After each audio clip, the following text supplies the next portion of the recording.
You can go ahead and start filming. So what we're gonna do is, I'm okay with getting a sense of the assembled to take this to the Board of Selectmen. So it's okay, we've worked on this for a long time. The Board of Selectmen is actually the body that has to officially move the ordinance to the RTM for their final approval.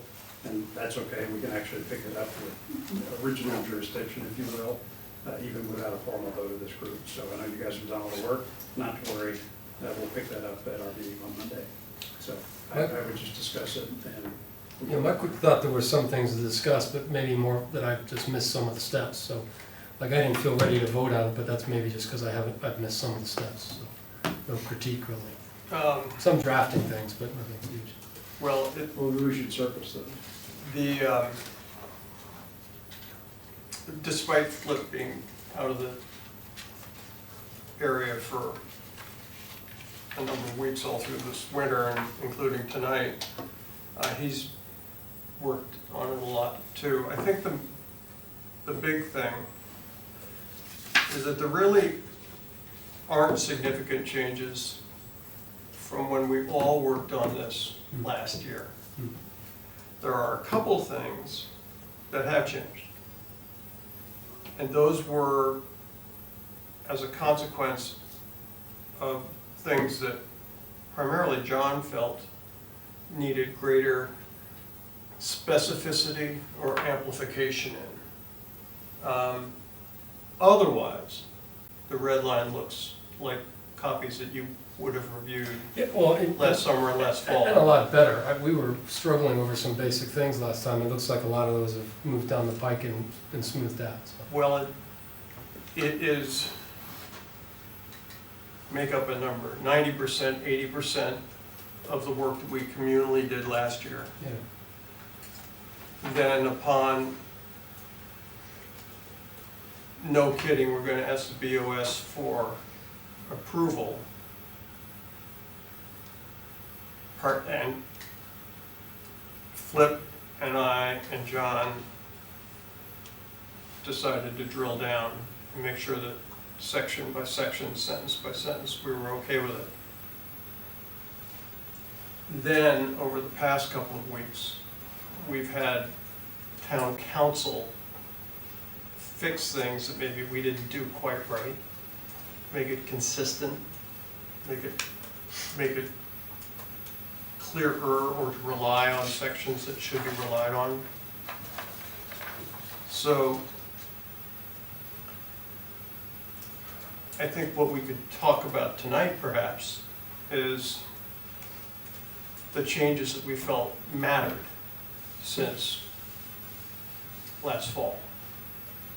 Does that make sense? I mean, my personal standpoint, I didn't have any big objections. I could walk through sort of on a drafting basis, and some of them have like conceptual questions. What's this? It's new.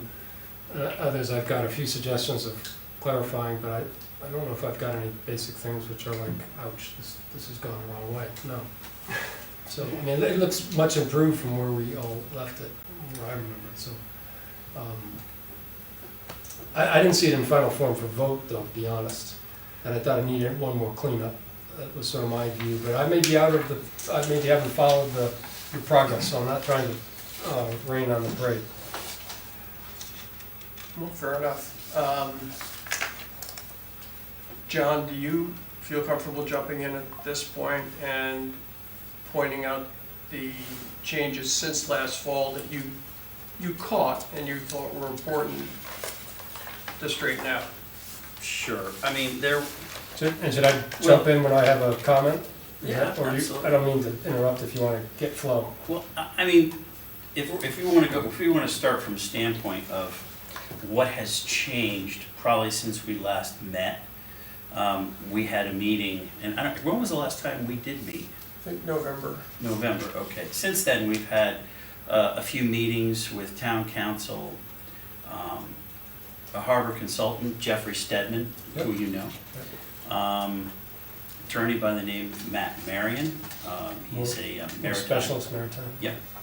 And one of the things that we went into great depth about was Special Act 53-597.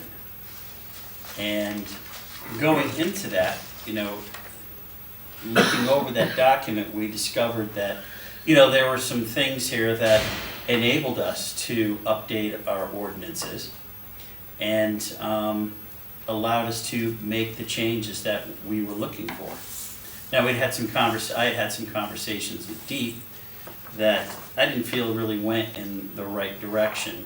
But what yielded from that conversation was 597, which was very helpful. So getting opinions from Matt Marion and also from Jeffrey Stedman, we proceeded and made some changes to the ordinances, which included the creation of the Special Harbor Constable. That was certainly, I didn't, know of that prior, yeah. Yeah. That's a big mover. Yeah, so that was a significant change. And the vision here is that the harbor master and the special harbor constable aren't necessarily the same person or not the same person. And the reasons being is the special harbor constable is something that is mapped out in 597. Okay.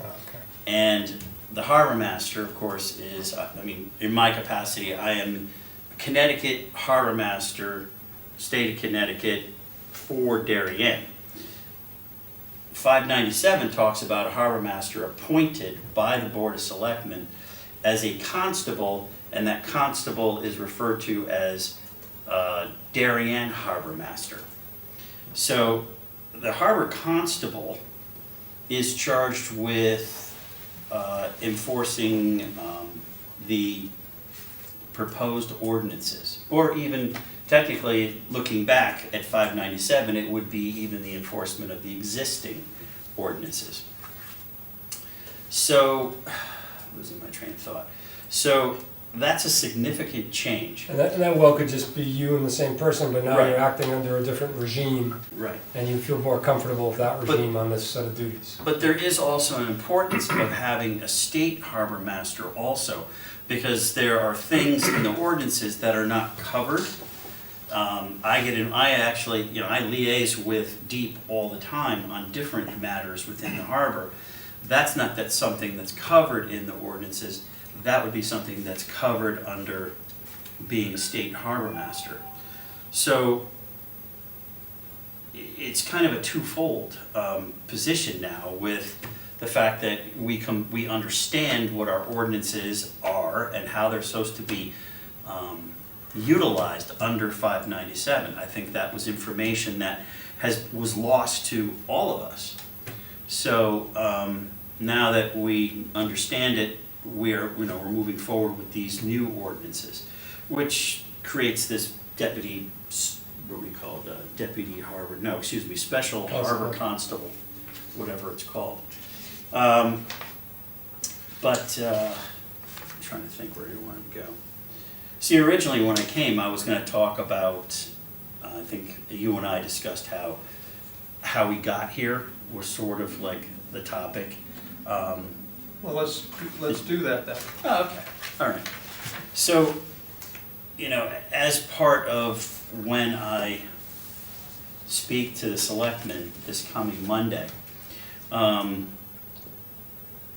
the approach that I want to take is to help the board understand how we got here where we are today. Why are we standing before the board, the harbor master, and the advisory committee on why do we need to update our ordinances.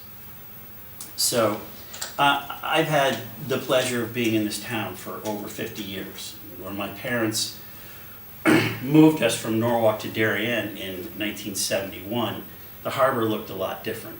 It was a lot less crowded. My father, a newcomer to town, there was no wait list. He immediately was placed into the harbor. Likewise for me, moving forward to 2008, I was able to get a mooring in the harbor as well with almost no wait. In fact, I was told I probably wouldn't have to wait any more than a year, but I was actually lucky to get a mooring in 2008.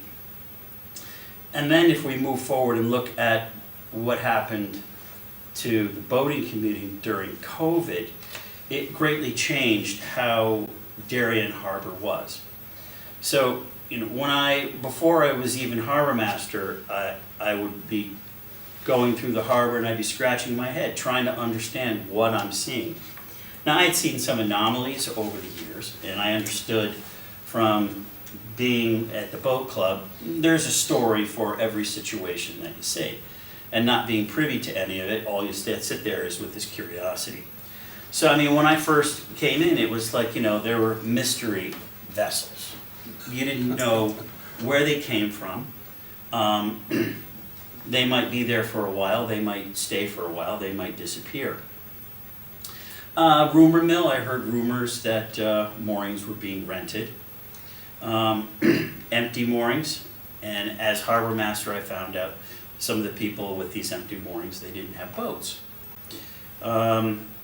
Different vessels on same moorings, vessels disappearing and reappearing in the summer. They would appear before Memorial Day, and they would disappear for the summer, and then they would reappear after Labor Day, and then shortly thereafterwards, they would come out of the water.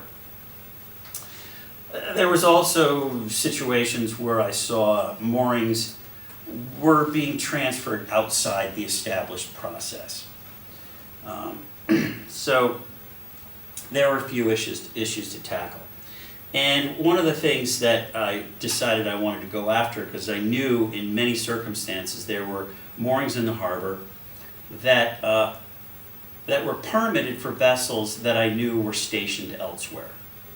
And you can't occupy, But this goes back to the philosophy of berthing harbor, day harbor, which our ordinances did not reflect. So as soon as I went to start to try and recapture some of these empty moorings, I was greeted with a lot of pushback. And then I spoke to the Attorney General's office, and I shared our ordinances with the Attorney General's office, and he said that they weren't specific enough. These empty moorings I couldn't do anything about, because we didn't have any utilization clauses in our ordinances. We have one note that says the boat has to be on the mooring by June 15th. And I would send out a notice, please have your boat on the mooring by June 15th. The boat would arrive on June 15th, it would disappear on June 16th, and then remain empty for the remainder of the summer. So the Attorney General's office told me, you don't have enough teeth in your ordinances to enforce that. So at that point, and a few other things that I can get into, that really brought us to where that's when I came to one of our early meetings, I think back in 2022, and said, we need to redo our ordinances, because if we're going to, lack of a better expression, clean up the harbor and make it a place that was fair for everyone, we were going to have to redo our ordinances. Now, working on, 2.5 years later, we have something now that I think is really good, and it will get us there. So like differences, what are the main differences? Let's see. So one of the first things I did was the collection of Connecticut DMV registrations. There was nothing in our ordinances about that, but the state of Connecticut said it was okay for me to do it. Some people wondered why I was doing it, but very fruitful in helping you understand who belongs in the harbor and who doesn't. So that gave me a greater understanding. People renewing their permits wouldn't be able to provide Connecticut DMV registrations if they didn't have a boat anymore. So it all led to all this disclosure and really understanding why we had a harbor that was a little in disarray. So,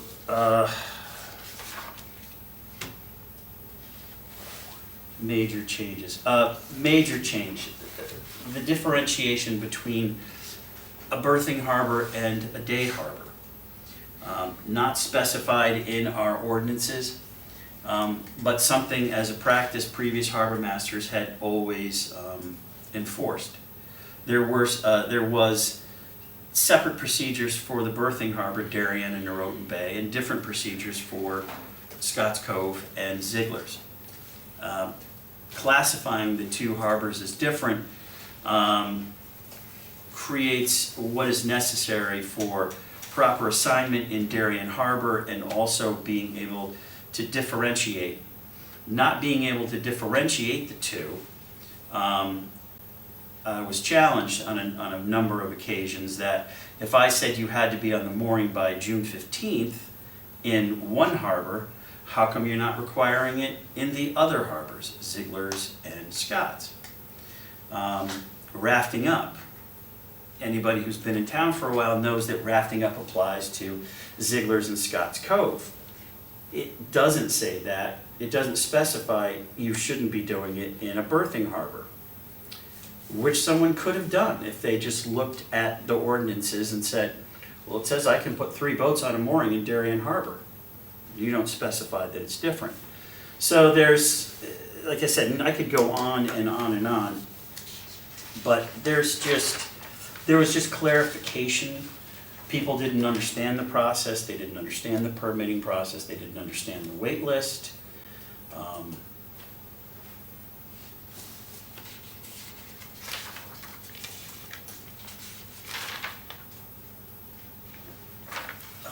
You've delineated a lot of, there's a lot of additions in the rights and responsibilities of the mooring holder, so this is where you lay out a lot of the mechanics that need to be followed.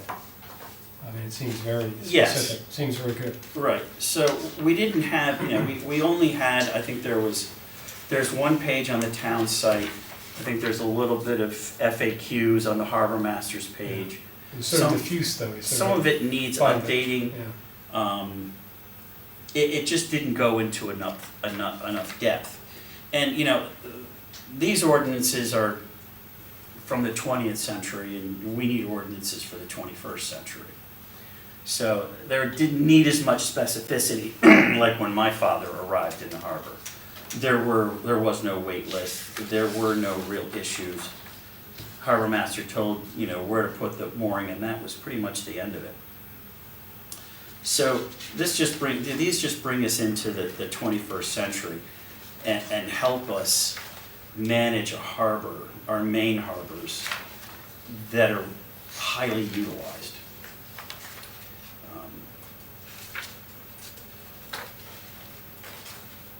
The creation of the slow wait zone is familiar territory to you, Yep. because we did that last year. Yep. But that's a big mover in terms of what's in place to what we're Right. proposing to be adopted.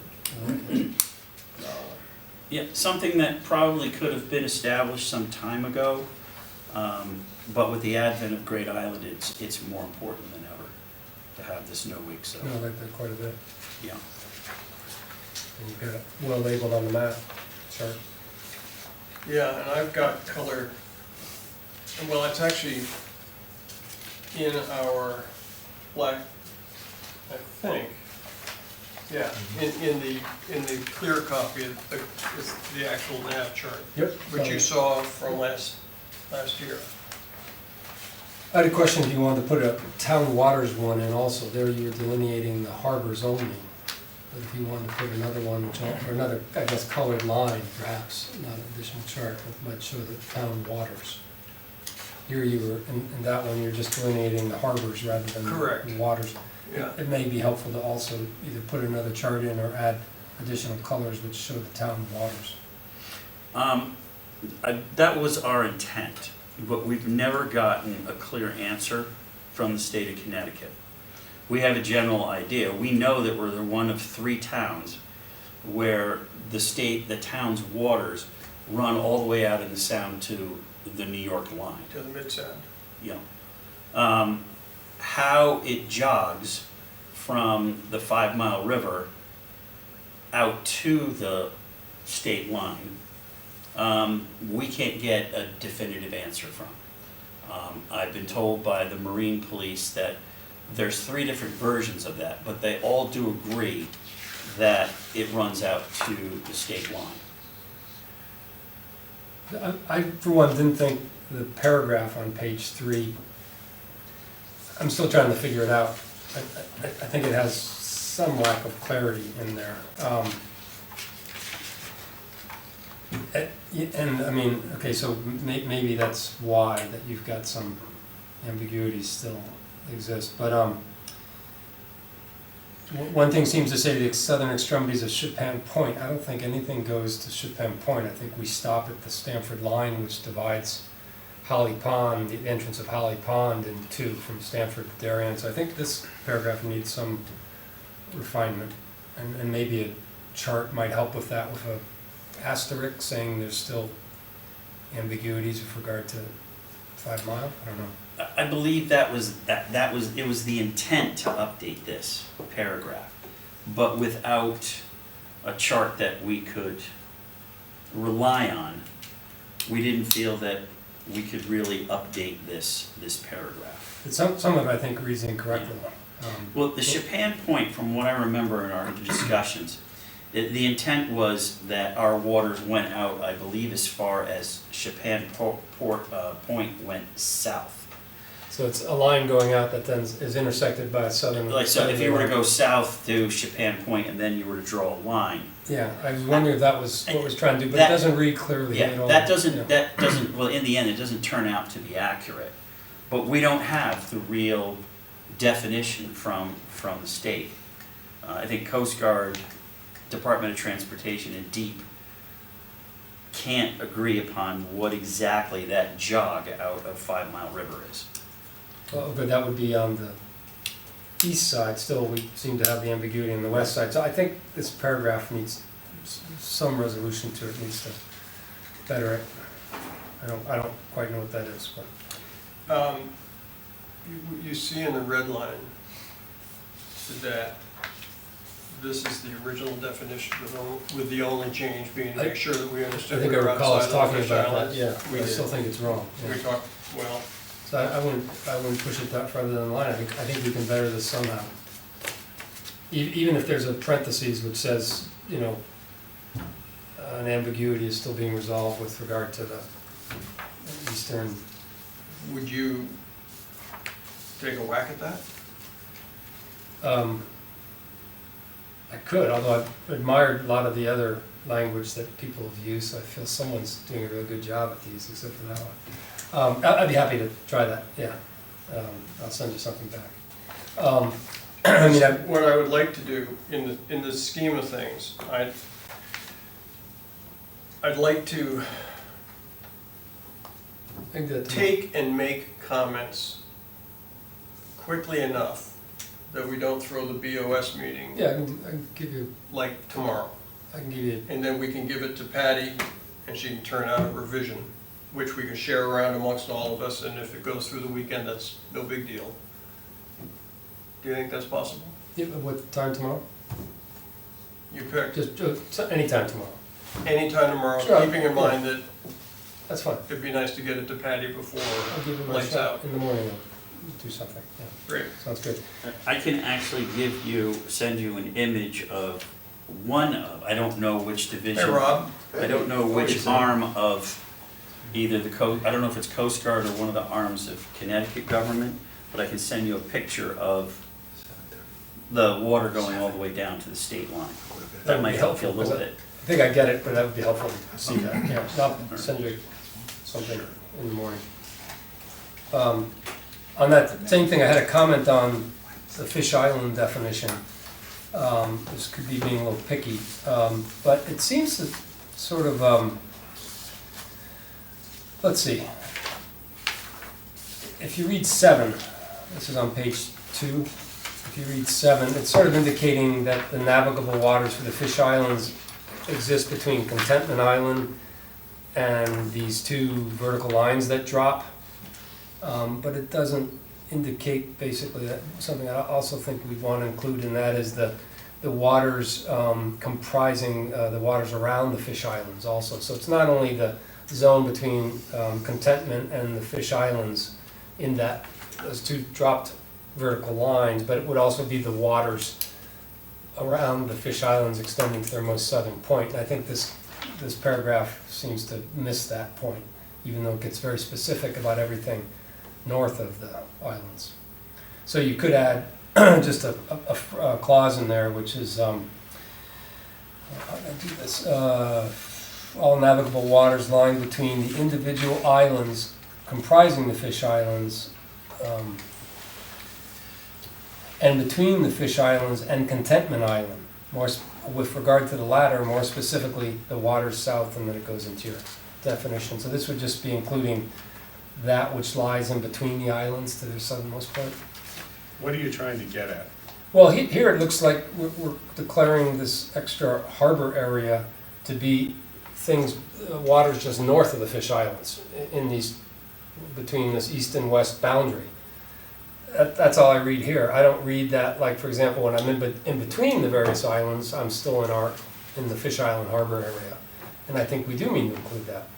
Because I saw that included in another reference. When I think of the Fish Island Harbor, I think about the area between Contentment Island and the actual islands. That is designated as a no-wake zone, as all the other harbors are designated as no-wake zones as So, well. okay, so maybe it's my misunderstanding of what you're thinking of. So, like, if you were the outermost island and the one where everyone's on the beach, there's water in between there. Is that part of our harbor area of Fish Islands? To me, the harbor area is the area between the two, Just the passageway. the passageway between the two no-wake zone buoys. Okay. That would be my opinion. I thought it in my head I was thinking it as in a broader concept, that it included the waters around the Fish Islands, not just that passageway north of the Fish Islands. But I also thought you referred to the general waters somewhere else here. So I was trying to be consistent with that also, and I'm trying to figure out where that is. Maybe I'm wrong on Well, that. I know when I've dealt with DEEP about dealing with specific mooring issues, when they take a look at a chart and I talk about moorings that are on the east side of Long Neck Point, they consider that Darien waters, and waters on the west side of Long Neck Point is a harbor. And all the areas that are 5-mile zones, or excuse me, no wake zones, we talk about as harbors. Out and around Fish Island to the south of it, I mean, that's just open water. Well, there's areas in between. The very rocky areas, I mean, what if in the future people want to lay day moorings out there, for example? I can't imagine anyone wanting to do that. that would be kind of treacherous. Yeah. And I wouldn't permit anything I guess there. I want to think, would there be a gain for just having a sentence which would include the waters surrounding the Fish Islands and not just be this northern passage? And if there's not a gain, then I'll just shut up, so. I don't know if, I mean, from a harbor standpoint, I don't know. I don't know if I see that as important. Okay. Well, Because then when I talk about harbors, I'm talking about, the areas that we have moorings in. And we do have moorings in that area. And we do have moorings out of the harbors, but those aren't considered like Darien Harbor. And that falls, in some cases, the state has a little bit to say about it, but depending on what you want to do with that mooring. Okay, I'm chasing something that's not important, that's all right. Although I'm wondering where there was a reference that I thought included the waters outside of the area you delineate in your definition, and I can't find that right now, but maybe we'll make sure it's consistent. Can I get to a couple other comments I have? Sure.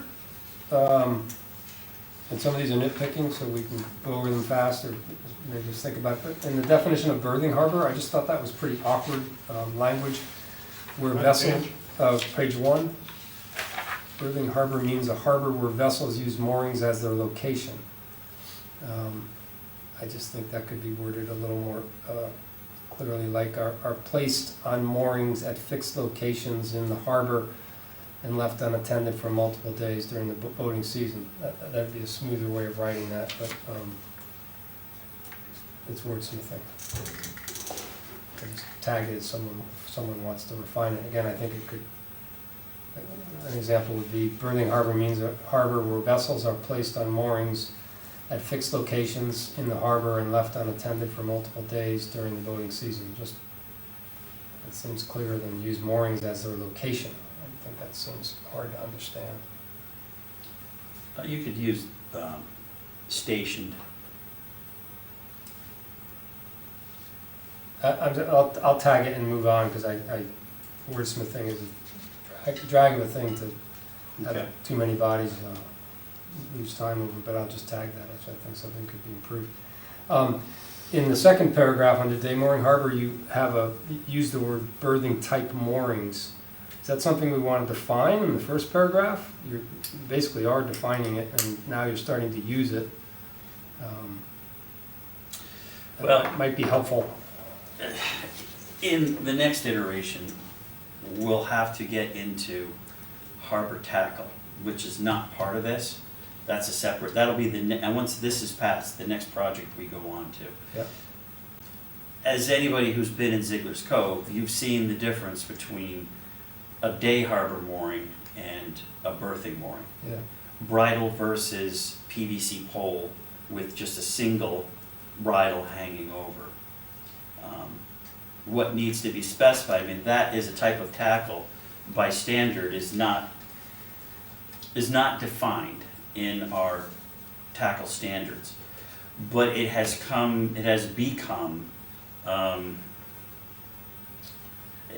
become a standard that is not, we don't have it documented anywhere. It's just happened over the years. We have to get our heads around that and define tackle separately for berthing and for day harbor. Are you the best person to do that, since you're our harbor master? I mean, shouldn't we rely on you as Yes. the expert to say, Yes. here are the definitions of a berthing harbor Yeah. tackle, and here are the definitions of... Actually written into the ordinances, it says that the harbor master recommends the tackle standards. Now, Right. I'm not gonna do that by myself, I'm obviously gonna do it with the contractor in the harbor. And, well, there's a contractor in Darien Harbor, and then there's a primary contractor over in Ziegler's Cove. I can't imagine that's gonna take very long to get, right? No, it's not. When we have a drawing for a standard Mm-hmm. berthing harbor mooring, buoy with bridles, pickup stick, etc. The day harbor moorings are different. I will not permit somebody in a day harbor that has littoral rights and, has a mooring out in front of their home. Mhm. I will not permit them for a day mooring. They have to have a berthing mooring. But John, the actual tackle standards fall more into the world of regulation, don't they, than in ordinance? We're not including that picture, for example, in the ordinances. Yeah, I don't know what you would call this document. It's not an ordinance, I don't know if it's a regulation, guidelines, or whatever it's called. But this is the go-to for contractors if they're going to do, work in Darien harbors, berthing harbors. Right, but my point is, it's not in the ordinances.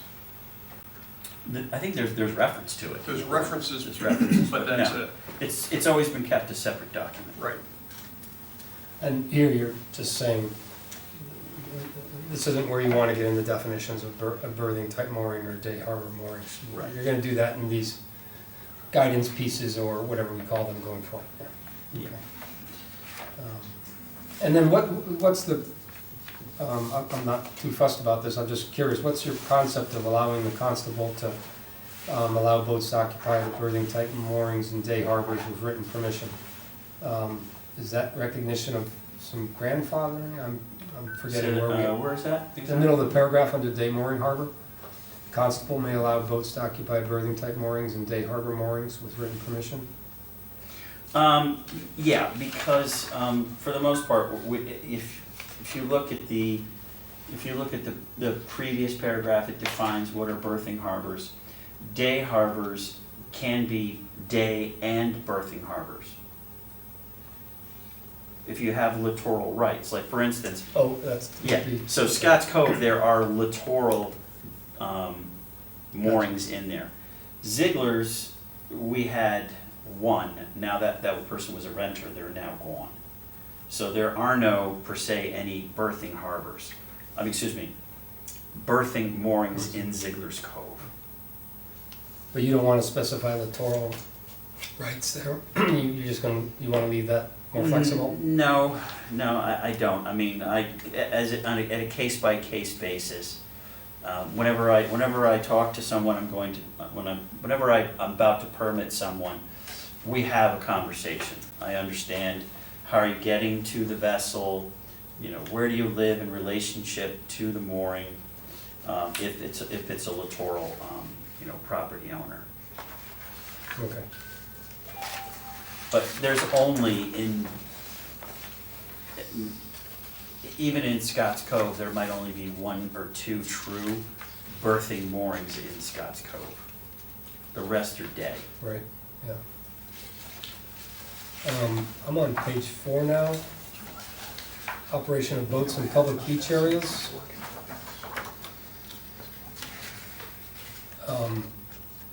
I'm just not 100% sure what this is getting at, and maybe there's a word or two missing, like indicating the area of operation of the public beaches, or is that a swimming area? I'm not quite getting. Is that, we're talking about like, Place official markers in ordinance.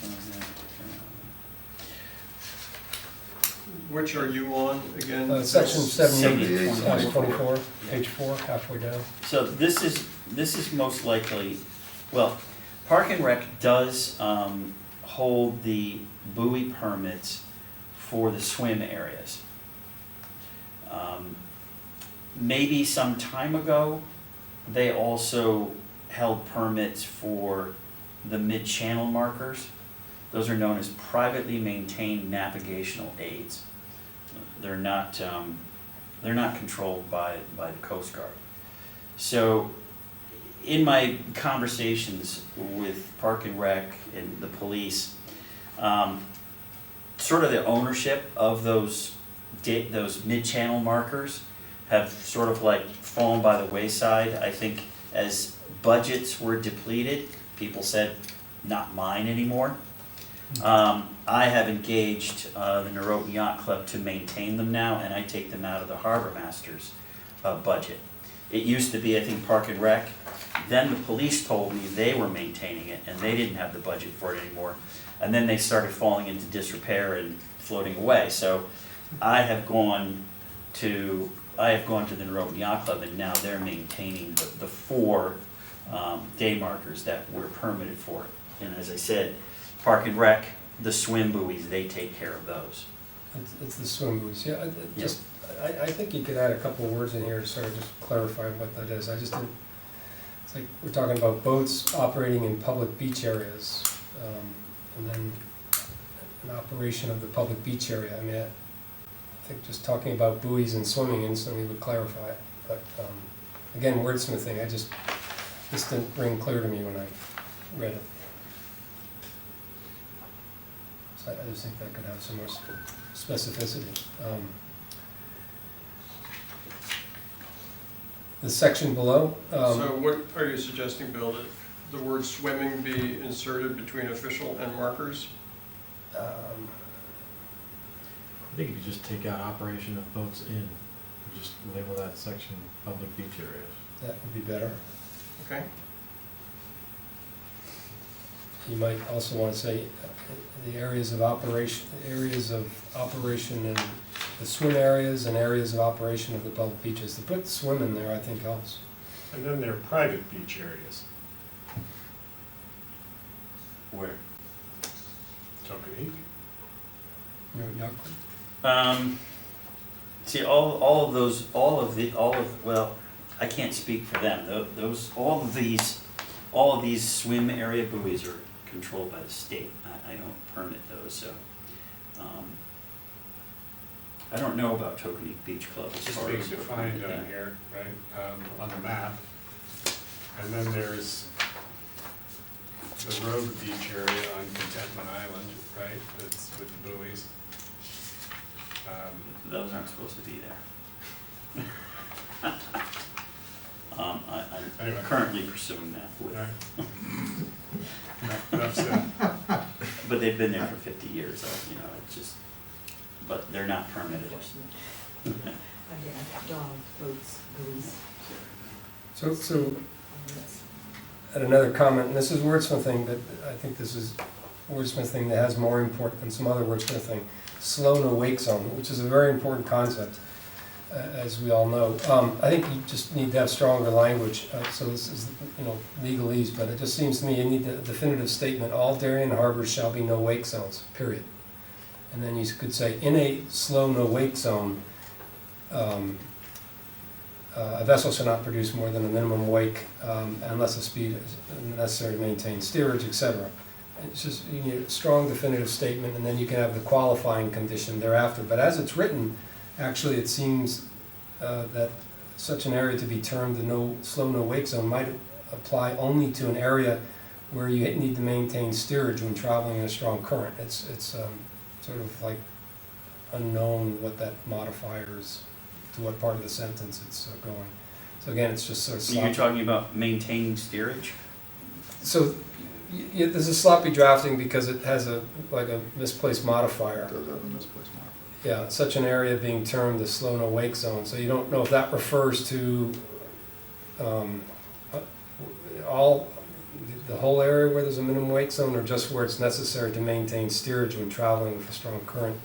So you just need a definitive statements, all Darien harbors shall be no wake zones, because that's a very important concept. And then you can have a qualifier that, you know, what that means, no wake, and then another qualifier, except if you have to maintain steerage because it's a strong current. Why would you even put the qualifier?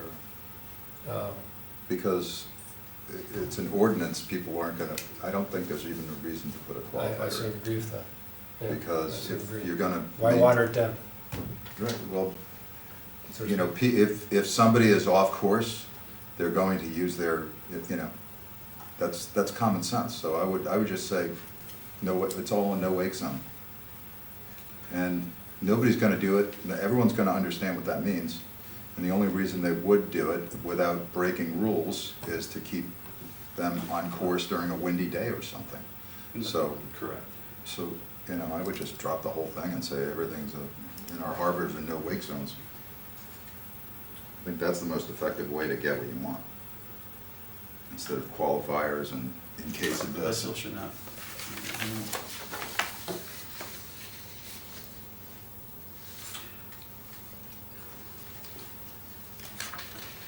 Somebody wants to take Well, a shot at changing it. I can give you language, it's gonna be pretty simple. Just a sentence. I think I can do it. Okay.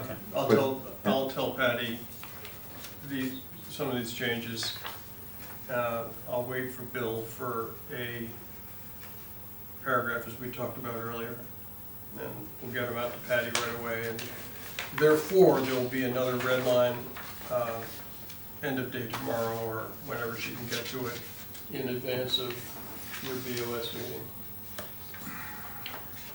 Last underlined change on this page, furthermore, another slow, no wake zones will be established in the approach to Ziegler's and Scott.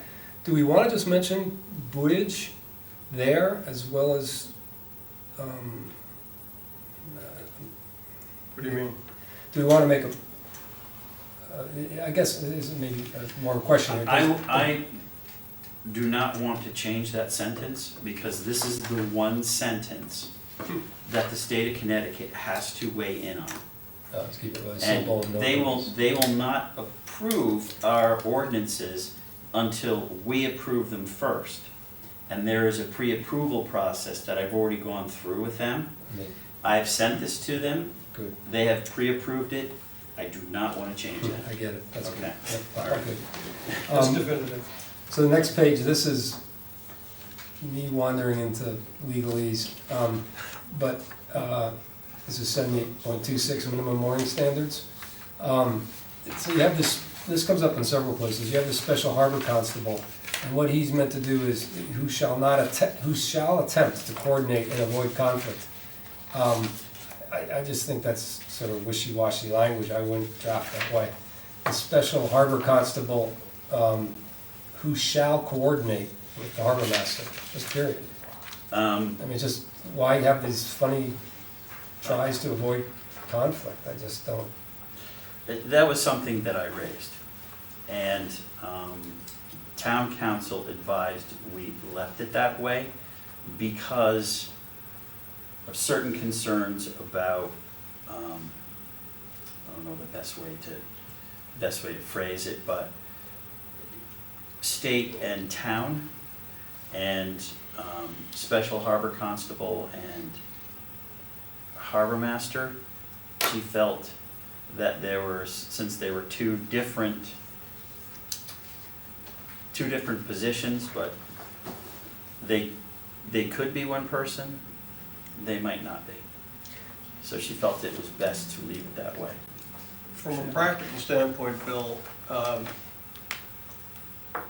John will be wearing both hats. Yeah, no, I understand that. I just drafting. But it it's won't just- necessarily always be that way forever. No, I got that. And this is trying to build enough Yeah. accordion into the description I saw that that. if at some point in the future they become bifurcated. Yeah, I think. I actually took every one of these paragraphs that was like that, and I brought it to town council's attention. And they made some minor changes, but they said this was the best way to approve it. All right. I mean, approach it. Yeah, all right. Small comment, page 6, second paragraph, special regulations governing Darien, parentheses, Norotan harbors and waters. So this is town waters. We have town waters as a defined term, right? So it should not just be Where, water. which number, which 78, section? 28 top. 28, okay. Waters, lowercase, is actually a defined, should be a defined term, right? Town waters.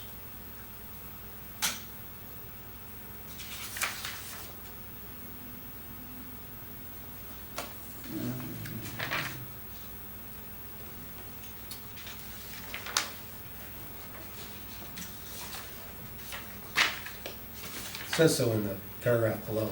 I wasn't trying to make something up. That town waters, if you wanted it to be capitalized, would have to fit with your redrafting of the definition of town waters. If it's small t, small w, it seems to me it's maybe more flexible.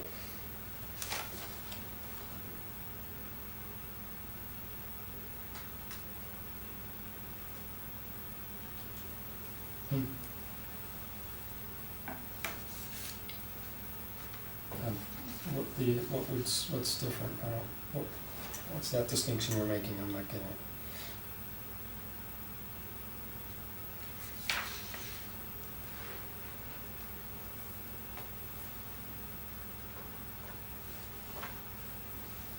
I would think just changing waters to town waters would match the language just right below. But it made me wonder if there's something other than waters, other than town waters, excuse me. So what are you saying, just eliminate the word town? No, Eliminate Darien, Norotan harbors and waters and just change to town waters, capital T, capital W. or have Darien harbors and town waters. It seems to me we make that distinction in our inventorying of the, earlier we have an inventory of town harbors and town waters.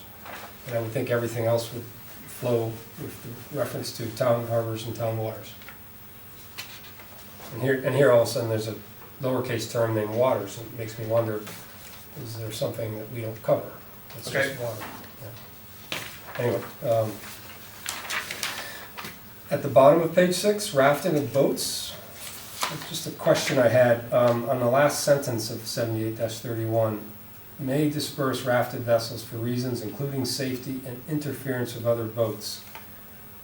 Here I just started wandering in my thinking, are we, with the interference of other boats, should that be broadened to something like and the right to enjoy Darion's harbors? Is there like a right to enjoyment thing that would give us leverage to break up rowdy rafted boats, or is the interference of other boats intended to cover that? Interference with other boats is when you're rafting up, there is a chance that during the course of them swinging, So it's like a they mechanical. could bump into each other. So if I were to see that, or the Marine Police Or were enter to the see it, channel. would be able to Mechanical. break that up. Yeah, real navigation. Or if it's if it's blocking the channel or the waterway. So am I being way too out of bounds here, saying, and the right to enjoy Darion's harbors as sort of a qualitative concept, like when you get the 6 boats rafting together and they've got their air conditioners going and their radios. That's and why we're limiting it to parties 4, Why Yeah. would we move it from Yeah. 3 to 4? Yeah, because it's practical. That's, Okay, that's just what you, wondering. that's what you see I when just you're over in remember- Ziegler's. yeah. No, I just remember this It's was not an issue always- last year. It's Yeah, not so always this the was a number, compromise. it's not always the number, Yeah, it's the where nuisance it's, where factor. it's Yeah, happening. too. Yeah, exactly. Is where it's happening in the rafting up area.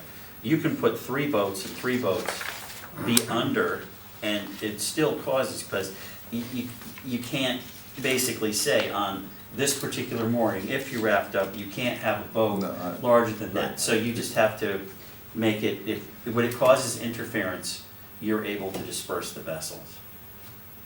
But, okay, so that's sort of talking about like navigation safety and boating safety, but if you added the concept of like the right to enjoy Darion's harbors, would that give a lever point which would help our police and harbor master break up over rowdy parties?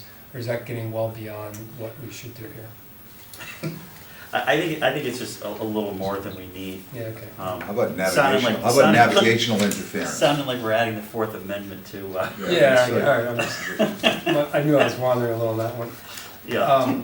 I only have a couple more here. 7832, item B.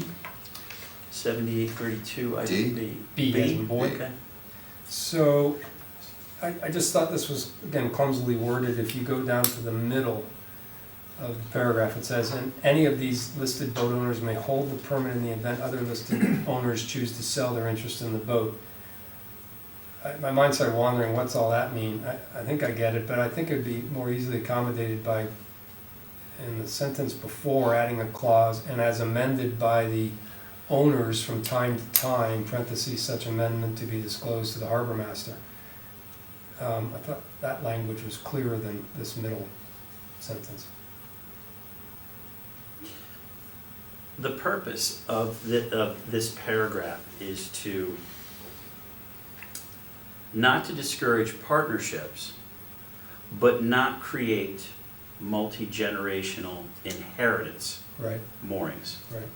So it's worded in that way to enforce that. Okay. Yeah, I saw that, I just didn't think it read very clearly. I thought It there was a also brighter line provides way a to do it. path that should someone choose to relinquish a mooring, and with the intent of passing it on to someone else, that can be done, provided the person has spent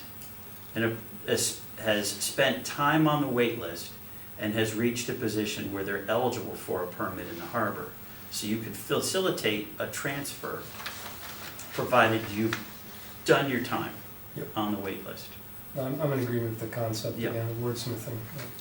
You think it's clear, I'm okay Yeah. if it's not that big. Just a couple other comments. So in C, what was my point here? I wrote in the second line that the original mooring holders that held 2 moorings. Does that help? What did I mean? You're reading C here, also. Okay, yeah, so the commission made the decision that they only wanted a person, there should only be 1 mooring per person permitted in a harbor.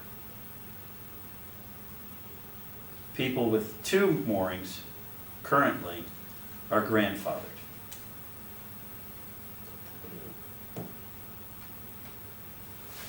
There's only a handful of people that have that. Maybe Yeah. two, maybe 3. I'm fine with Okay. my comment. I'm not 100% sure I was trying to get at anyway. I got you on that. Oh, on the next page, page 8, little I think followed by the submission of registrations, wordsmithing, plural, anyway, not a big deal.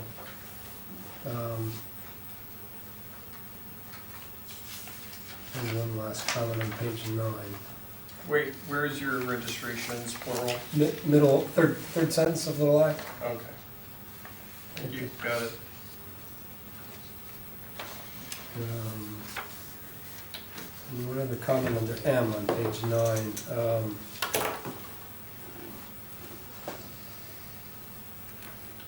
For some reason I felt this wasn't specified enough, maybe I'm wrong, but middle of M, it says a mooring location assigned to a littoral property owner is intended to be used for mooring a vessel owned by that property owner. It seemed to me not a bad idea to put in here, but tell me if you think I'm wrong, that a mooring location assigned to a littoral property owner, something about complying with all the equipment standards and rules specified in this ordinance. I don't think I had seen that applied specifically to a littoral property owner. They go through the same permitting process and have to abide by all the rules of the harbor, just like everyone else. The only difference is they're a littoral property owner, which gives them the right to have a mooring in front of their residence. But I think, to me, I felt like there's a gap because they might not be in a harbor. They might be between Tokenique and Fish Islands, and it's one of those houses on the rocky embankments there. And then are they, I just thought it was a good place to get specific here and say they should still have the regular harbor standards applied to them. Yeah, they're all permitted and they all have to, That's what you do, Yeah. but does it say that in the document somewhere else, or does it cover it well enough? I thought this was a gap, but I might not have been reading it carefully enough. I'll just point out, I thought another phrase which threw that at them also would tie this tighter. I mean, you could put something in here that littoral property owners are held to all the ordinances just as any other That's what, like, permitted person. I don't know if it's. I think it'd be helpful if you're I trying don't know to, if it's necessary, but. well, if you don't feel it is, then maybe it's not, but I feel like that was a gap that, I wondered if a littoral property owner would find that gap and sense he could do his own thing, because he's not in a harbor. No, because So- they have to go through the same channels as any other person, and they would be held to that standard, Okay, so. we could just put a phrase to slam that home, but okay. I'm good, I think this has shown a lot of work, so if you don't mind my comments. No. No, I look forward to your paragraph tomorrow morning. That'll be my wake-up task, right? Yeah, we'll get the assorted comments to Patty by, let's pretend midday, and she will hopefully be able to give us the benefit of her thinking by end of day tomorrow. That would be a great outcome if she can accommodate that kind of time frame. Yeah, John, And I'll circulate it to everybody, or what I'll actually do is send in my comments and have her just blast it back to all of us. But I think for her sake, it would be easier if you kind of channeled your next level of comments back to me, or me and John, and then we'll liaise with Patty. I'm just doing that Tom Waters thing, so if you send me that chart that Sure. you have, I'll shoot that off as soon as I can get I'll to it send in that the to you. morning. Yeah, I read somewhere that the town waters were actually, pick the middle of 5 Mile River and pick the middle of the gap of Holly Yep. Pond and go straight Straight south down. to the New York border. And then you follow the land points. Yeah. I just don't think we said that in this, Yeah, but We I discussed think, it I last think, year, I remember that. yeah, So- but I think that there's Conceptually, I think we got it. unfortunately more than one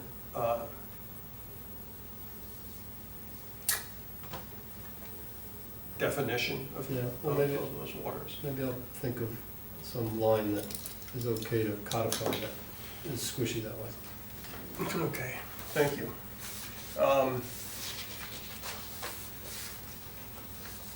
Are there any additional comments on the ordinances, knowing that we're gonna try to get them turned again tomorrow or this weekend, so that the intent is that Flip and John and I will actually be in person at the BOS meeting on Monday night for any questions, and also to make a brief summary. Underline the word brief, I got the message. No, it's- B with a capital B. No, there's time for this, it's important. But we got the message, and the changes that we're talking about tonight are good changes. They're not big movers, they're clarifying things that should be clarified, and that's a good thing. But otherwise, I think the ordinances have come a long way and are good to go. A lot better than the original. So, we'll try and get these turned this weekend. Flip will be, on the email circuit for the next couple of days, even though he doesn't actually arrive back in Darien until Monday midday. And I think I'd like to be able to tell John that the sense of the team is in favor of adopting these as a world of improvement over what's currently in place. Do we have to email approve them? If you send them out and we say approved, is that, Good for me. well, I just don't know, because I know it We don't has have to a be done in quorum. the public. So, Well, you don't have a quorum unless everyone responds, so if everyone responds. but we we're convey approved. the news to John, Right. and that it's the sense of the group as opposed to a It's a formal sense vote of the I mean, group. This group was, you guys have got all the brain power on these issues. So what you've done is you've helped pull together modifications to these ordinances that work. The real official start of any ordinance modification process is with the Board of Selectmen. So that's the point where it needs to become official. It's okay for you guys to supply us with the recommended ordinances. Yep. Based on the sense of this board, it doesn't have to be an official vote. I mean, despite all my comments, I'm certainly behind this work, this is good. But one thing I'd say is that if you get through the comments tomorrow, and you guys are still not collectively and individually comfortable, it's not quite there, we can table this, delay it 2 weeks, and make sure you get it right.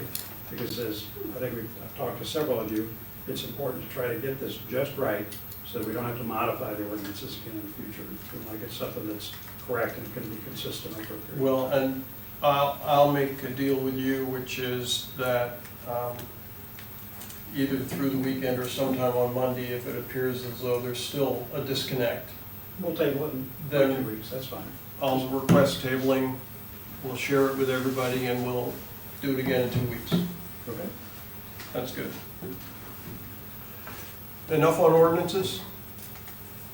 Okay. So, the next thing, I have an agenda with a shellfish update. All right. Care to tell us? As of this afternoon, we got receipt of the updated amendments that we have for the freight family. Bobby Burney put that together for us, and it's really nothing different than the agreements we have in place with them from the past. We have one small update just to align the addendum that goes onto their state license with the termination of their state license. So June 30th, when their license expires, is when that addendum expires. The co-management permit that allows them to fish the waters and requires that they place back X amount, that's a 3-year term, that's calendar year, January to December. The one we're gonna put in place retroactively approves the fishing that they've done back to January 1st of this year, and we'll call it good through December 31st of 2027, so a 3-year term. That just came across my desk today. It's been a bit of a delayed process, but it finally floated to the top of the list, and I'm happy to say that I don't have any other comments other than, just, it said 2-year term. I just want to change that to 3-year term starting January 1st. Pass that along, and then, it gets passed over to John, and then if John thinks that's a good move, then it goes in front of the BOS, and they vote on it. And, once that's in place, we'll pass it over to the freights and get that all signed up, and everything's tight. Okay, so the counter signature for the town is the BOS. Yes, yep. So, yeah, all the terms of the agreement haven't changed, nothing is different than what's been in place for the last 9 or more years. Okay. So, same stuff, just updating the dates and the terms. Term.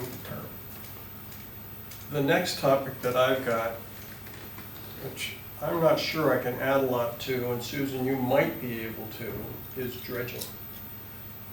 Because that does the Parks and Recs pear tree / boat club dredging is important. And my understanding is that both the boat club spoils and the Darien Channel spoils have been deemed to be acceptable to dump into the Sound, which is a giant, That's not my understanding. that's not your understanding? No. I don't know about the No. boat club. So Huh? I don't know about the northern. there are several sections that they've mapped out that, where they did their testing. I think it's like sections A through F, G or something like that. Everything starting from the actual boat ramp, all the way around the docks of the boat club, across the top of A, B, and C docks. Once you round the turn, there's 2 sections there that might be suitable for dumping in Long Island Sound. Everything back from that to section A Yeah? cannot be dumped in Long Island Sound. Did I misunderstood? Pesticides. I misunderstood it too. Mary. Yeah, it's pesticides. That was in your But- report, yeah. It's pesticides that have always been there, but you know this better than I do. It's the parts per million that have changed. See, 7 years ago, when the Darien Boat Club was going to dredge, all of the material that they were going to dredge in that area was suitable for what they call capping material.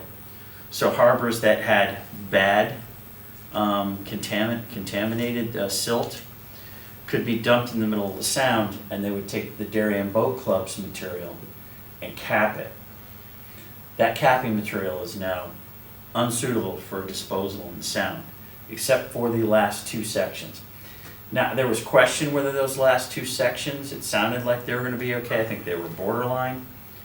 But the sampling out in the harbor, I'm told, is good and is eligible to be put in Okay, the so Sound. that's the email I saw last week. Yeah, Yeah, that's a separate. yeah. And is that just a function of it's been so long since it was done You saw that, previously? right? Yeah. That the pesticides just keep building and building such that if you did it more frequently, it wouldn't be so bad? I think it's just the parts per million have changed. So I don't know that think anybody's David- really so I think what changed their- David's saying is sensible. If you did it more often, it couldn't accumulate. Right, that's what I was guessing, but I don't know. I also think it's just the proximity to land. You're further up into that, you know, that nook, and you don't get as much of a fresh turn, and all that sediment comes down from Gorham's and everything, you know, in Loses the energy gut there, there, and right. that just, Yeah. and like, that's the only part of the channel that goes crosswise to the flow of water. So if you dig a trench, that shelf's gonna break, and that's gonna keep washing over and washing down. And the first thing that's going in there is all the stuff from everybody's yards. So that's the first place to really get it, and then it just traps there, you know, behind the boat club and into the boat ramp. So that's So like. what does that mean? Is Gorham's like a Superfund site then in essence? I don't So know, bad? I don't know, I mean, that's just the first That would be my conclusion. introduction. Okay. And probably, you know how we've had the spring cleanups over there in that area? The land trust property between Juniper Road and the island, that, which we're not talking about dredging, but just as an accumulator of stuff flowing out of Goodwives, Right. seems like that's a characteristic similar to the boat club. Yeah, the topography of it is, it's a hook, you know, so everything comes down and gets Mm. trapped in there and it's an eddy. So if it manages to pass the boat club, congrats to that stuff, but a lot of it gets stuck there, so. Not surprised that that's the worst of it. What's Yeah. good though is that that's a fairly small part of the whole project. Mhm. That has to be disposed of. John, would you have, remember last year we looked at maps when we were reviewing this? There were some maps and we were looking at maps and sort of the space. Maybe it would be a good idea next time to look at the maps and understand how much would come out of each area because I've got some. that report, I can send it around. Yeah, because, I just think if. There were 3 big copies and they were distributed to the town, the Darien Boat Club, and, no, actually, I take that back, that's for the main harbor dredge. There's a report that yeah. shows your lettered areas, and I can send that out. We were talking about it, and so if some of the lettered areas around I can say one more thing. Darien Boat Club, if there's not a lot to dredge, you know, it's not gonna be an enormous amount, but we should have some idea because we should make sure that Yeah, everyone knows what this is gonna end up costing. I mean, that's the issue, right? Because we have a permit for only so long, right. and this is something we have to get on, I think, right? We have to, And it definitely I don't makes think we sense to have do the it permit yet. together. we don't have the permit yet? We, Or maybe, you're right, you might. For Darien, the Darien Boat Club area, They have a permit they for have a that. permit for that. All right, so the 5-year clock is ticking. Yes. Yes, it is, Okay. it is. but there's what, 2 Wait, years? Susan's got something. Yeah. So, last night I was at the Parks and Rec Commission meeting, and this came up. And I'm talking unofficially because I'm on the RTM, but I'm not officially, you know, it's an unofficial conversation that I'm having. So at the meeting, they were talking, yes, they're gonna still try and combine the dredging if they can, even though the silt will have to be in 2 different areas. Places, yeah. 2 different ways. Yeah. And they were talking about that they would have to, you know, if they are gonna do, when they are gonna do it, they would have to notify boat owners also, because it means getting people to get their boats out, like especially the boat club boats, out of the water. Yep. So there's still work to be done, but yes, the permitting, and I wanna say they have to start the work by 2026, if I'm not mistaken. I just don't remember, that's why it's. I think it's the winter of '26, Yeah. and which goes into '27.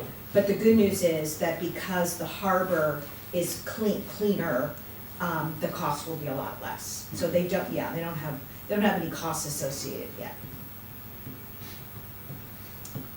Yeah. You can get extensions, usually you can file for. But one I believe you can extensions, only get but- extensions, or at least I heard from the consultant in the back of my mind that you can only get extensions if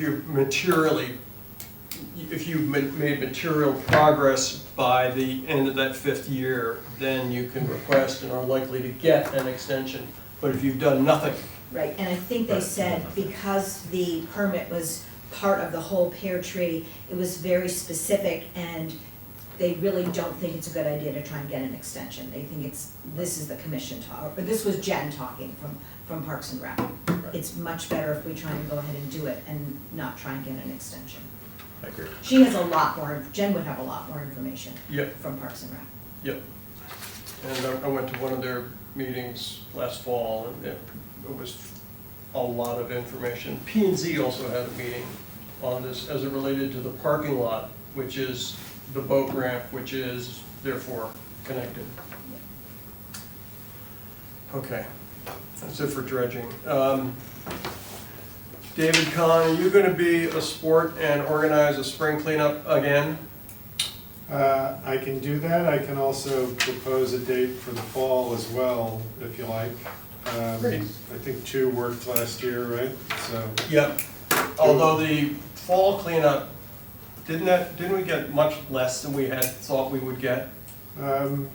felt like it was worthwhile doing. I Oh, thought, definitely. we had plenty of stuff. I think you Yep. spent a whole afternoon Agreed. under a bush getting beer cans yourself, so.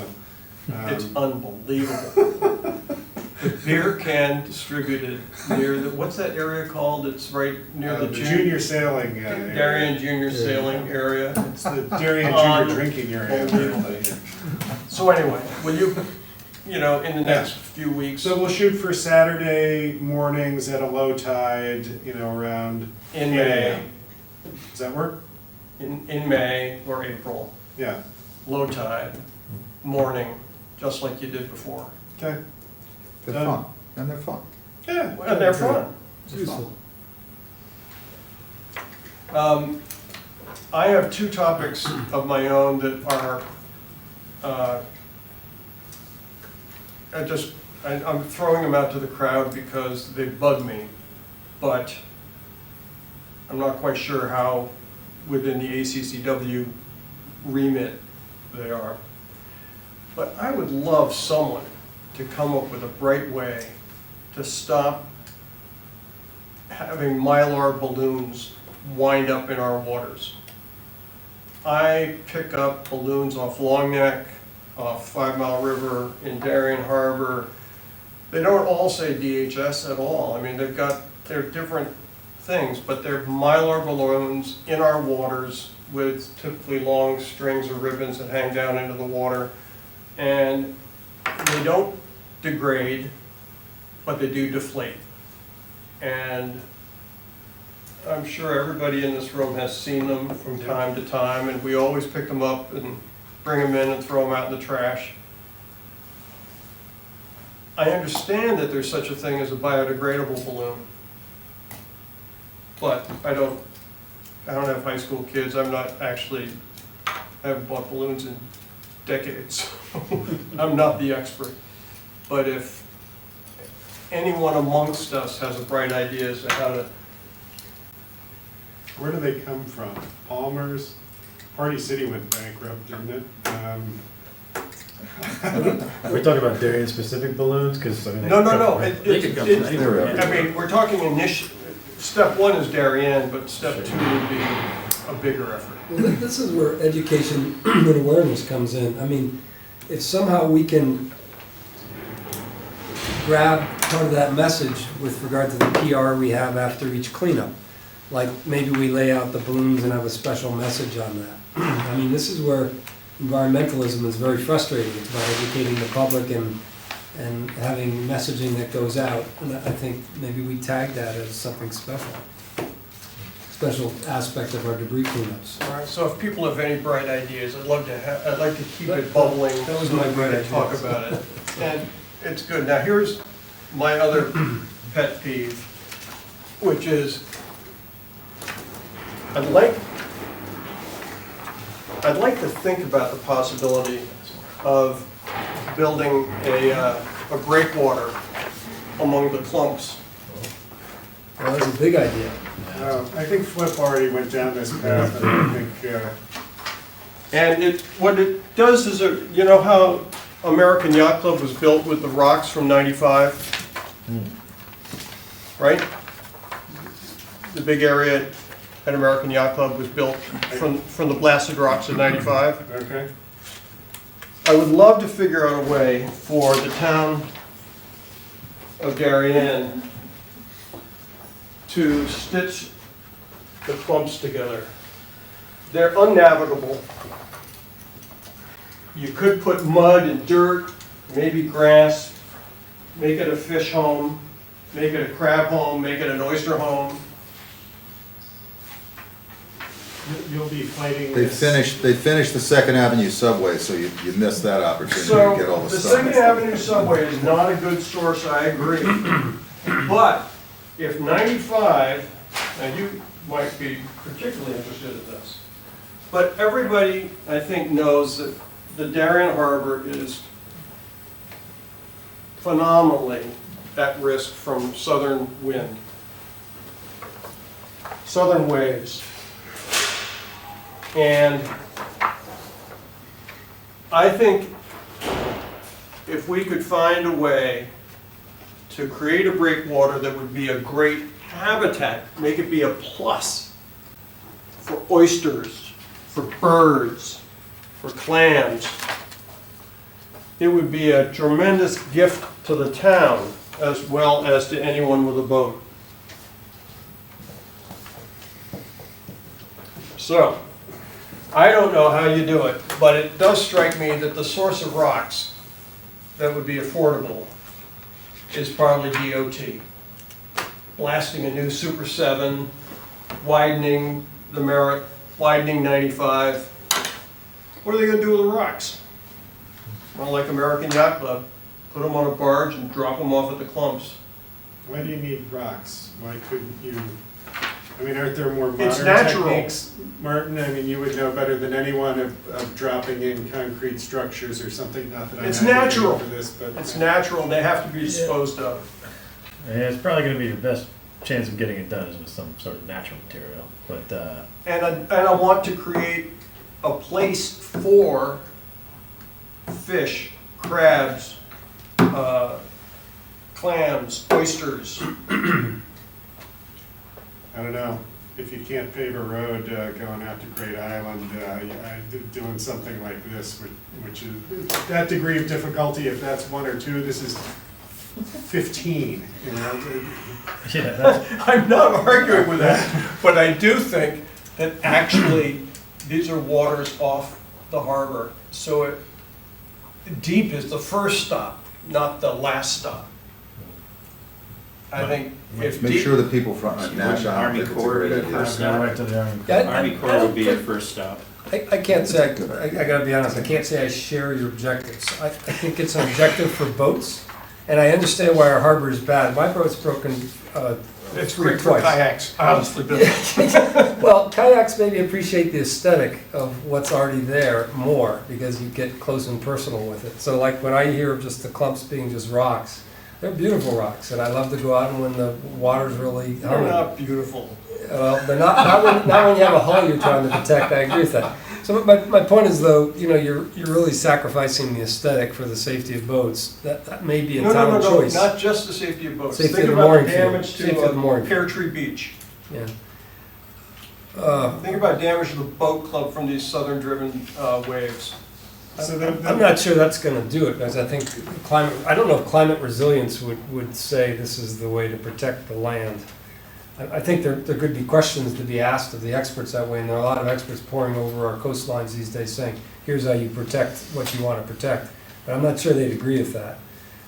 But remains a question. But I'm saying just on a bigger picture level, I think you're saying you know, want the function of the harbor over the aesthetics of our natural area. I myself am not for that, and I'm a person who's had my boat sawn through my mooring lines twice. Once with the boat bouncing on Nash Island, and I always keep my tackle in great shape, or did. So I sympathize with the goal, but I don't agree with it. I think we have such a pretty natural coastline that it probably should stay there and everyone takes their lumps. Well, that's why I would argue for rocks and boulders and not man-made stuff. I mean, you look at the jetties off Stanford or Stonington, you know, that's all rocks and boulders. It's not pretty. It's great. It's dark. And I know it protects. I get it. It protects. I mean, you know, I get it. Well, and then you're trampling on people's owned rights to shellfish in these areas too. Well, I These thought are about, shellfish beds. I thought about that. Yeah. And the answer That's true. is that the shellfish are all around the clumps of rocks, but they're not above the high water mark. I think you've got existing rock structures basically growing up out of the sea bottom. And I'm offering the same thing. In fact, I'm offering more, because it would be continuous rocks instead of just a few that are unnavigable. It would be a breakwater. Sam, last year when we hit, you know, that wasn't the reason, right? No. We ruined your propaganda. It's a bold idea, but I think it's highly Well, it was problematic. inside of that. No, I Right, know, it was right here. I remember exactly where it was. I was teasing, of course. So anyway, I know this isn't gonna sell 100% to everybody. Fair enough, but I'd at least like to open the conversation. Because I think the benefits would outweigh the negatives. It's not, the negatives aren't zero. There are negatives. But I think there's lots of positives also. I'd just like people to think about it. Can I ask you a question? Any idea, ballpark figure, what some of this would cost? No clue at all. Because I'll just say, after watching the Board of Finance, But why should this be a Darien town problem? We're trying to offer a solution to DEEP and DOT. oh, you think they're gonna pay for it? I think they gotta do something with the rocks along the Merritt. They gotta take them somewhere. I think there's a deal. You'd have to want to spend your life in court, oh, man. Predisposal. Well, It's good to dream. well, exactly You right. just open yourself up to something like. Yeah, that's right. Anyway, any more business? I just, a couple things I'll mention. I don't know if any of you, as far as the renewal process for permits, we've done step one, that is agreeing to the terms and also paying the $15. Now it's Connecticut registration. I know I've renewed my registration. I did too. What I'm hearing is the state, I don't know if they've gotten the stickers yet. Because normally I would have registration in hand with stickers by this time. As soon as I got it, within a day or two, I went online and renewed, saved your mailing time. And normally I would have, I've even done it where I submitted it, I've done online on Monday and I had stickers and registration in hand by Friday. I did this a month ago and I don't have anything yet. And I'm hearing from people that they don't have stickers. I just did mine yesterday, and the latest I heard is they're shipping them out in April. I did mine a month ago and I haven't gotten anything. Yeah, same. Okay. Yeah, so there's that, if anybody's wondering. So, step one done. One thing I did want to report on was, I think when I started doing this, the wait list was, it was north of 200. I want to say it was somewhere between, and I'll find it specifically, but I know it was north of 220, maybe even as high as 240. The wait list is now down to 170. And I've done that through a process of socializing, speaking with people, as well as taking a hard line on steps 1 and 2. You've got 2 months to log in and pay your $15. In addition to notifications, I know notifications in the past, you've got an initial notification, and then you've got a first reminder, and then a second and final reminder. I now do initial notification and 5 reminders. I figure if you're not responding by 5, it's on you. So You're kind of- now, when March 1st arrives, I cancel your waitlist application. I only get less than the count on one hand of people actually coming back to me and asking me, sorry, I missed it, can I go back on? So it's been effective in getting the wait list down, because I think it's very discouraging for someone to go and see the number of people that are waitlisted, and they wonder how long it is. I mean, people ask me, if you want the most popular size in the harbor boat, which is probably between 24 and 28 feet, historically the wait has been 4 to 5 years. I'm working to reduce that. We are getting turnover in the harbor. One of the projects I was working on, and it's finally coming to fruition this season, is the mooring field north of the Darien Boat Club. There's always been some very derelict moorings up there. There's been some squatters and stuff like that. I've moved them out into the main harbor, and Norotan Yacht Club has ordered enough tackle to put 10 brand new moorings up there. I have filled 9 of those 10 so far. And that's going to be an area reserved specifically for vessels 18 feet and under. The response has been very positive. People are very happy about it.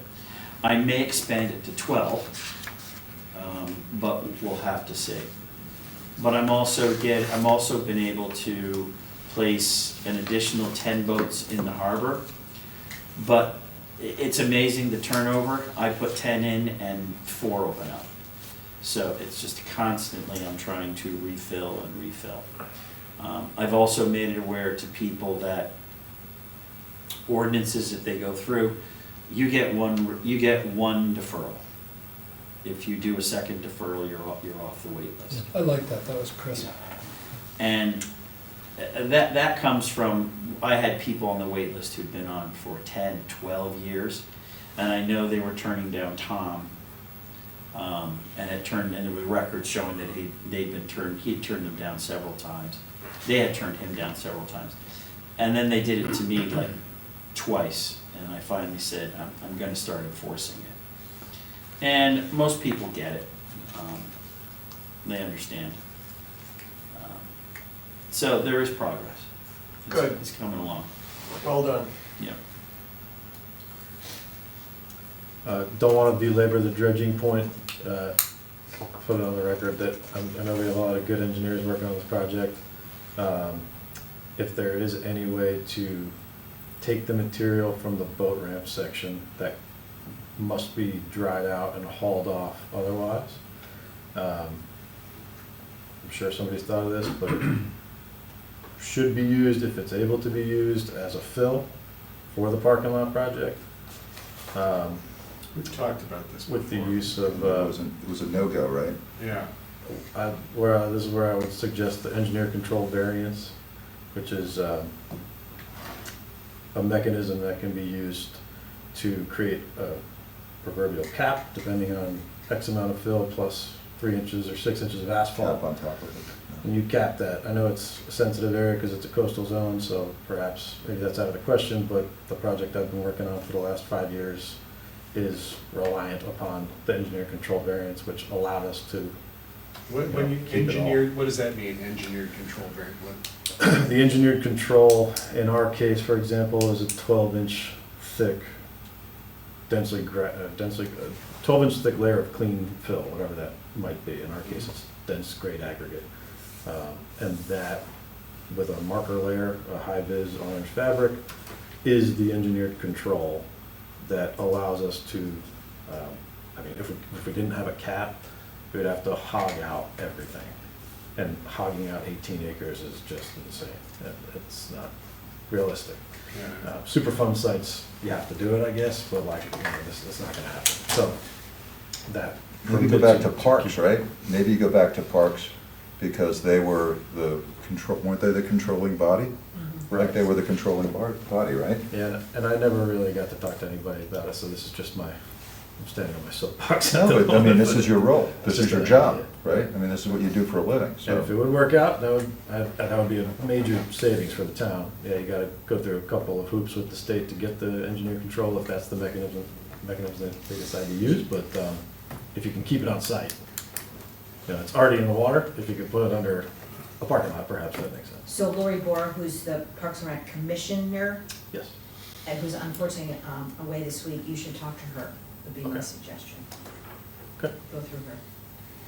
Yeah, and she would normally be here Mhm. for this Yeah. meeting, but Yeah, Right. because she's working hand in hand with the consultants. I mean, so is the department, Right. but between the commissioner and the department Okay. would be the way to go. And am I right that there's 2 separate permits for the harbor dredging project and then the boat club section? That's right? my understanding. 2 separate. Well, there's gonna be a second one. Yes, yes. SDF. The second one hasn't gone through, I Yeah. guess. Okay, so that still has to be applied for. Mhm. But the SDF for the, But we are moving forward with raising Well, this, that's It hasn't, slow. it's still in the approval process of the budget, most likely, but they're going over the budget right now. And then we'll go, the Board of Finance will approve the budget, I think on April 8th or April 10th, and then it will go to the RTM for approval, and that will happen the second week of May. So, And then you gotta select a contractor, so they're waiting for bids also. waited for bids. Mhm. I personally, I don't know if it's a project that'll happen this year, it seems fast. But it's been a discussion as a board member for the boat club on just operationally how we're gonna make the end of the season work. Whether or not the lobster bake's gonna happen. So, you know, that's all. I think it's fast, but if it's a next year project, sweet, then we have some time to plan for it. But, yeah, it would be a lot to get the approval, get the funding, get a contractor on board, you know. all Yeah, that. it's a perfect time to approach them, given what you're doing. If this is a project, that kind of project is exactly what you're doing. Right. I know we talked about people weighing in, and John was asking for other opinions. I'd be happy to raise my hand to weigh in on those conversations if it's helpful. We were talking Good. about that, right? Yep, Yeah, okay. we Yeah. were. I'd be- And if you're volunteering and raising your hand, great. Yeah, how about that? So,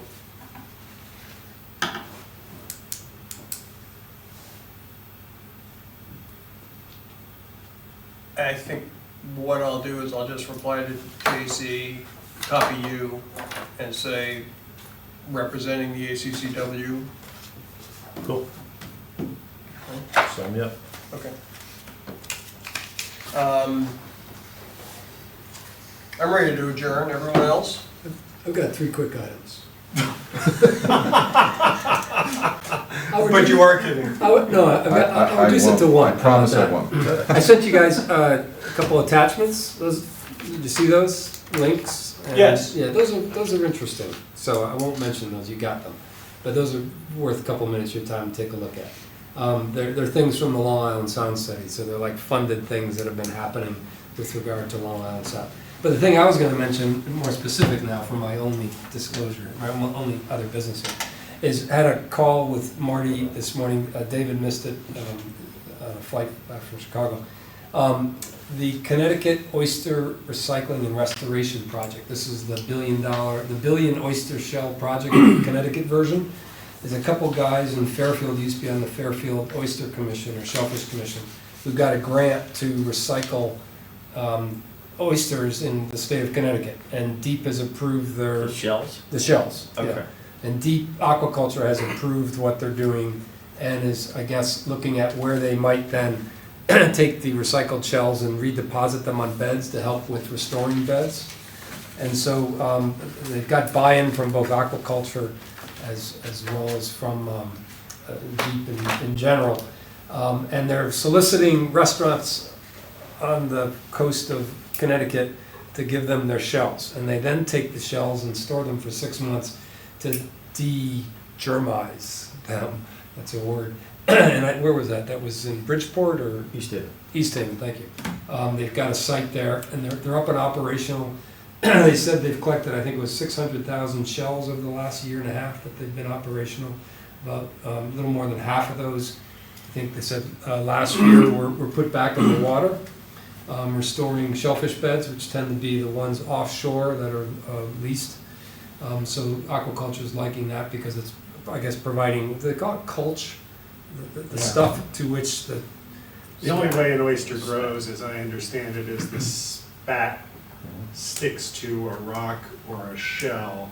That's the only way it can grow. It needs something to attach itself to. Okay, and is that the word culch, the thing to which it attaches? Yeah, the Okay. spat attaches to the culch. So Yeah. these shells are being culched, I guess. So that's a benefit for the oyster beds off our coast, in general, Connecticut. And it's a benefit to the restaurants who want to sign up for this and get to advertise that they're being, sustainable, if you will. So, shellfish, or rather seafood restaurants are already doing that, most of them with regard to the types of fish they're offering. They talk about, they'll give you lots of them a little guideline to say, this is sustainably caught and this one's maybe not, it's endangered. So they try to guide you that way. So this is sort of in that vein. It's also in the vein of what we're trying to do, what we have done in the town of Darien for the food scraps program, to lessen the weight that goes out to the dumps, to our waste system. And so this would be recycling that. So it plays into our sustainable CT efforts in the town. We've got a silver certificate, and I guess we're trying to keep that going.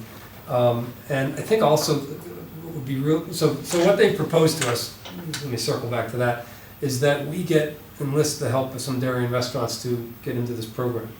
And I think if we as a town were to say, we want to do this, hey, local restaurants, would you jump into this? Then we might get Seymour's and some of the others who have shellfish offerings to jump into this, knowing they're being good citizens of the town. And I think it gives us a great opportunity to highlight that we have shellfish operations that, you know, in town that are managed by this commission, that we're trying to do the right thing by our waste streams and by perhaps our own shellfish beds, because they will offer to deposit these off Darien if we designate some shellfish beds where we think these would be helpful. I'm not sure if we have those where that would need it, but that would be an option. But in the meantime, we could generate to the general cause of the Connecticut coast. So what I wanted to do was to say yes to these guys, to walk around to our restaurants, say the town has approved it, we really want you to go forward and enlist in the program. Other than that, it's hands off for us, it'd just be PR that we could get out of this, they would And handle all they operations. go and pick it up? They and pick it All up. we have to do is just sign up some restaurants? Right, and it's really between them and the restaurants. But we would help them get the restaurants on board by telling the restaurants the town wants this to happen from a waste scraps viewpoint, from a highlighting the benefits of, you know, sustainable shellfishing and to helping our beds. So what I wanted to do was get your guys' view on it, and if we're game and we check these fellows out in their operation a little more, and we have a few more steps on that, but they look like they're good guys. They've signed up a bunch of Greenwich restaurants, for example, to go to the board of selectmen and say, hey, can we walk around the towns and perimeter and say to the Seymours, hey, the town's behind this, would you be? It's a pretty small number of restaurants that It's a- serve in oysters, I think. I- It's 10, 20 in Seymour's, and that may be about it. I would say this is, We'd have to get rowing seafood in. that'd be nice. I'd say this is, you know, to be frank, you know, impact level, is this doing a lot for sustainability? I don't think there's enough oysters flowing through our system to make that big difference. But I think we have the ability to, you know, tag this in our publicity with regard to the shellfish beds and other things we do. And it's just one more thing we get to say we're doing ecologically for Darien and shellfishing. I think there's great benefit to that. We'll say the one sticking point that they hit a roadblock with Mindy, the health director? Yep. She had a couple concerns. It was Seymour's that started the conversation. Seymour's is based in the city. This is their first, I don't know if it's their first, but it's outside their purview in terms of state regs. So I think Mindy had given a little bit of pushback, and then it just kind of fizzled out, it died. But I could see where she could be coming from, that a bucket of shells sitting out in August that you open once a week or every, I don't want to be the guy to open that bucket when I'm not there. And it's got to stay outside the restaurant ideally, so, you know, it does have a screw top lid, so on and so forth. But it's on these guys to educate, and ultimately it's on management to enforce. And if you want to recycle, like I said, if you want to recycle, you're going to recycle. If you want to compost, you're going to compost. If you don't care, you're not going to do it. So it kind of comes down, top down, to the management level. But Short order, she'd be the first conversation we should have. Start with Mindy and she's But on board. I'm assuming, maybe wrongly so, but, you know, all these restaurants in Greenwich are doing it. I'm assuming the Greenwich folks have done some checking out on this, and these people seem to be gaining traction up and down the coast. So I would assume there's not something so untoward as storing the oysters separately from the rest of the trash. But It just has to be sorted, right? It's gotta go into, it's a sort function for the kitchens. Well, they've said some of them sort and some don't, but they're willing to sign up and try to educate as they go along and try to get the restaurants to sort. But they'll sort if they don't sort. And for the right restaurant that likes the optics, there's a little pail that they put on the table, so you, as you're doing it, you can put them right in the bucket, makes it easier for the, you know, I don't think 1020 is gonna start doing that, but it's an option, you know. So I guess where I'd say, if you guys don't have an unfavorable view at this point, No, I think it's a pretty good idea. We'll- It's easy. we'll pursue a little more due diligence with Mindy, for example, before we then would take a step to the Board of Selectmen. We'll come back to you and just sort of do a check base, but it struck me as, you know, a step in the right direction of sustainability and stewardship of the coast. A big way to get, I think, additional support is to find out if they would in fact be willing to distribute some portion of the shells back off our shores. No, they will. They've said that. Because I can't believe it's not a good idea. Yeah, there you go. to have Yeah, Just imagine, Just a big breakwater, right? There's It would make that One great bucket water of is shells so at a powerful, time. just think about it. Gallons. We'd have 200 yards of new shellfish eligible ground. It's perfect. It would be white though. So the restoration efforts do have to be, But, no. We put it in the offshore thing so it reflected on Long Island. the restoration grounds, they have to be approved by aquaculture, they have to be useful, you know, we have to, there's stuff that needs to be figured out there. It would be a They do second that. step. But even if that didn't happen, if they were just going up to Oh, East Haven and being used somewhere, you know, it's a positive. So, These are all great ideas. I mean, it's just, you know, you want to do something, why not ask here? Yeah, it might be small scale in town, but it's a, you know, out of the way stream, restoring beds, like two positives, so Yeah, I think so. why not? we'll come back to you on it, we'll get a little more specifics. Cool. Good. I do. I think it's a great idea. we're adjourned. Thank you so much. Very good. See you in, I think, about a month.